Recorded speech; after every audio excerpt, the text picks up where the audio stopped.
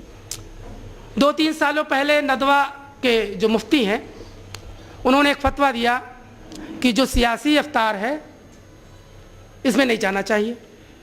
بہت ہی بزرگ اور ابھی ہے وہ، لیکن جو لوگ بیچارے جاتے تھے وہ بھی علماء تھے. انہوں نے فوراً دوسرے دن بیان دیا اور راستہ نکالنے کی کوشش کی. تو یہ جو مسئلہ ہے کہ یہ جو فتووں میں الجھا دیا گیا ہے امت کو، اس کا صرف ایک اور ایک سبب ہے کہ لوگوں کے جو چھوٹے چھوٹے انفرادی اور ذاتی مقاصد ہیں، مفادات ہیں، اس کے لیے وہ اسلام کے اور امت کے جو بڑے مقاصد ہیں، اس کا جو بڑا نصب العین ہے، اس کو وہ نقصان پہنچا رہے ہیں.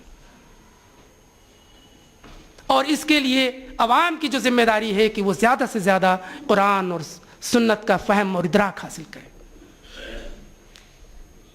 یہ جو 23 سالہ جو قرآن کا نزول ہے یہ پریکٹیکل ہے. اب ایسا نہیں ہے کہ لوگ آج بھی پریکٹیکل نہیں کر رہے ہیں، آج بھی انیشیٹو نہیں لے رہے ہیں، لیکن جو چھوٹے چھوٹے دائرے میں جو ان کا انیشیٹو ہے لوگوں نے اسی کو دین سمجھ رکھا ہے. نبی کریم علیہ السلام نے آخری جو خطبہ حجۃ الوداع ہے اس موقع سے گویا کہ انسانی مسئلے کا پورا حل کیا ہے وہ آپ نے پیش کر دیا. پورا خطبہ حجۃ الوداع پڑھتے جائیے، آپ دیکھیں گے کہ ایک دعویٰ ہے اور اس دعوے کی ایک عملی مظہر 1,25,000 یا 1,40,000 صحابہ کرام کی شکل میں موجود ہیں. ہمیں کہہ سکتے ہیں کہ اس معاشرہ میں جو دعویٰ کیا گیا تھا قرآن میں وہ تمام خصوصیات موجود تھیں، اور جن چیزوں سے اجتناب کا اعلان کیا گیا تھا وہ تمام چیزیں اس معاشرے میں موجود نہیں تھیں. تب آپ نے نبی کریم علیہ السلام نے فرمایا کسی کالے کو کسی گورے پر، کسی گورے کو کسی کالے پر، کسی عربی کو کسی غیر عربی پر، کسی غیر عربی کو کسی عربی پر کوئی فوقیت، کوئی بڑائی حاصل نہیں ہے. اللہ کی نظر میں بڑا وہ ہے جو سب سے زیادہ پرہیزگار ہے. یہ اعلان بھی ہے، یہ دعوت بھی ہے اور یہ دعویٰ بھی ہے. تمام انسانیت کے سامنے یہ اعلان ہے کہ تمام مسئلے کا حل یہ ہے، اور یہ دعویٰ ہے کہ دیکھیے اس بنیاد پر مسئلے کو حل کیا گیا. اور یہ دعوت اس لیے ہے کہ قیامت تک انہی بنیادوں پر انسانی مسئلہ اور انسانی سماج کا مسئلہ حل کیا جا سکے گا. میں اپنی بات یہیں پر ختم کرتا ہوں. وآخر دعوانا ان الحمدللہ رب العالمین. جزاک اللہ خیرا کثیرا. ڈاکٹر صاحب حضرت 2 منٹ تشریف رکھیں. ڈاکٹر صاحب کی خدمت میں ایک میمنٹو پیش کرنا ہے، آپ اس کے گواہ بنیں. حضرات، ایک زبردست جذباتی اور ہوش مند تقریر. ہم لوگ ایک غلطی یہ کرتے ہیں سمجھنے میں کہ جب بات جذبات کی ہوتی ہے تو سمجھتے ہیں کہ ہوش سے باہر. ایسی بات نہیں ہے. جذبات اور ہوش دونوں ایک ساتھ ہوں وہی کام کامیاب ہوتا ہے. جذبہ ہو کوئی کام کرنے کا، اس کے اندر جوش ہو اور ساتھ ساتھ ہوش بھی ہو. ہوش مندی کے ساتھ جذبات کے ساتھ کام کیا جائے، کامیابی یقینی ہے. ڈاکٹر صاحب کی جذباتی اور ہوشمند تقریر کے بعد آج انشاءاللہ ہمیں بہت کچھ سیکھنے کو ملا ہوگا. ہم یہاں سے کچھ لے کر جا رہے ہیں، اور یہ عہد کریں آج کہ ڈاکٹر صاحب نے جو باتیں بتائی ہیں، جن چیزوں کی طرف اشارہ کیا ہے، جو چیزیں پوائنٹ آؤٹ کی ہیں، ان کو اپنی زندگیوں میں شامل کریں. ڈاکٹر صاحب نے کوئی بھی ایسی بات نہیں کہی جو نان پریکٹیکل ہے. پریکٹیکل چیزیں قرآن کے احکامات ہیں، رسول صلی اللہ علیہ وسلم کے احکامات ہیں، وہ ساری چیزیں پریکٹیکل ہیں. نان پریکٹیکل ہو ہی نہیں سکتی، امپاسبل ہے. ان ساری پریکٹیکل چیزوں کو اپنی زندگی میں شامل کریں. اور جس دن مسلم معاشرے میں ایسے 10-15%, 20% افراد پیدا ہو جائیں جو واقعی جن کی زندگی چلتا پھرتا اسلام کا نمونہ ہو، یقین مانیے ہندوستان کی تقدیر بدل جائے گی. ہم خود غرض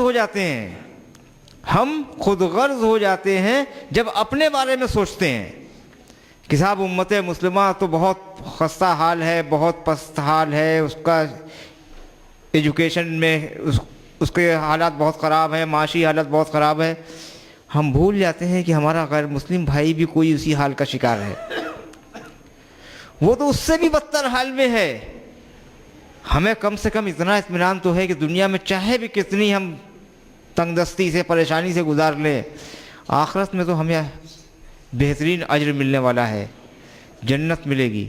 لیکن ہمارا وہ غیر مسلم بھائی جو ایمان جس تک نہیں پہنچا ہے، وہ دنیا میں بھی پریشان ہو اور آخرت میں بھی وہ عذاب میں مبتلا ہو، ہمیں اس کے لیے درد نہیں ہوتا؟ کیوں؟ اگر یہ درد ہمارے سینوں میں نہیں ہے تو ہم پھر اللہ کے آگے منہ دکھانے کے لائق نہیں ہیں۔ نقص صاحب نے ذکر کیا کنتم خیر امۃ اخرجت للناس تأمرون بالمعروف وتنہون عن المنکر، نیکی کا حکم دیتے ہو، برائی سے روکتے ہو، اور دعوت کا کام صرف قرآن پہنچانا، کتابیں پہنچانا یا کچھ زبان سے چند کلمات کہہ دینا نہیں، بہترین دعوت اخلاق کی دعوت ہے۔ ہم ایک ایسے اخلاق کا نمونہ پیش کریں اپنے غیر مسلم بھائیوں کے سامنے جو ان کے لیے جو انہیں یہ سوچنے پر مجبور کرے کہ یہ کون لوگ ہیں، آخر یہ ہے کون، کیوں ایسا اس نے کیا، اس کے پاس تو موقع تھا پھر بھی اس نے ایسا کیا،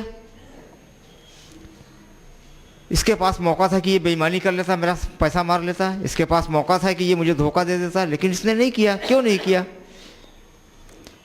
جب ہم وہ اخلاق پیش کریں گے تو وہ سوچنے پر مجبور ہوگا، وہ سوال کرے گا ہم سے کہ تم نے ایسا کیسے کیا؟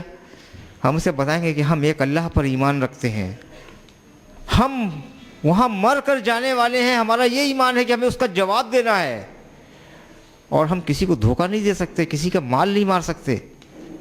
جس دن ہم پریکٹیکل ہو جائیں گے انشاءاللہ ہمارے غیر مسلم بھائی ہمارے لیے نہایت نرم ہو جائیں گے، ساری پریشانیاں، ہمارے جو مسائل ہیں وہ خود بخود حل ہو جائیں گے، اور جو سب سے بڑی پرابلم ہماری سیاسی پرابلم ہے، سیاسی جد و جہد کے لیے ہم کوشاں ہیں، وہ سیاسی پرابلم بھی ہماری سالو ہو جائے گی۔ وہ آپ کو ووٹ کر کے آپ کو آگے بڑھائیں گے کہ آپ ایماندار لوگ، شریف لوگ اور واقعی حق پسند لوگ ہیں، آپ آگے آئیے، ہم آپ کے پیچھے چلنے کو تیار ہیں۔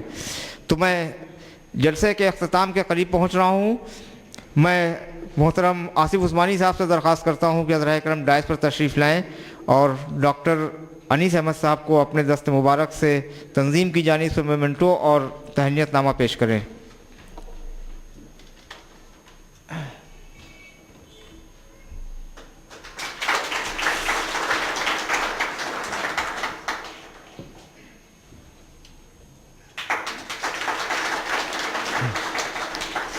یہ دونوں حضرات ہم پیشہ بھی ہیں، جزاک اللہ خیرا کثیرا۔ حضرات، اسی کے ساتھ ہم آج کے اس جلسے کے اختتام کا اعلان کرتے ہیں۔ کل صبح انشاءاللہ خواتین کا سیشن ہے، صبح 10 بجے سے 12 بجے تک خواتین کا سیشن ہے۔ کل خواتین کے لیے خصوصی پروگرام ہے جس میں فارحہ بنت حکیم اللہ، سیما ناز اور صوبیہ شیخ خطاب کریں گی، اور موضوع ہے امت مسلمہ کی جانباز خواتین۔ کل شام کے سیشن میں تحفظ ناموس نسواں اور اسلام کے موضوع پر مولانا طاہر مدنی صاحب اور بی پی گپتا صاحب کا خطاب ہے۔ بڑی تعداد میں آپ حضرات سے شرکت کی درخواست ہے۔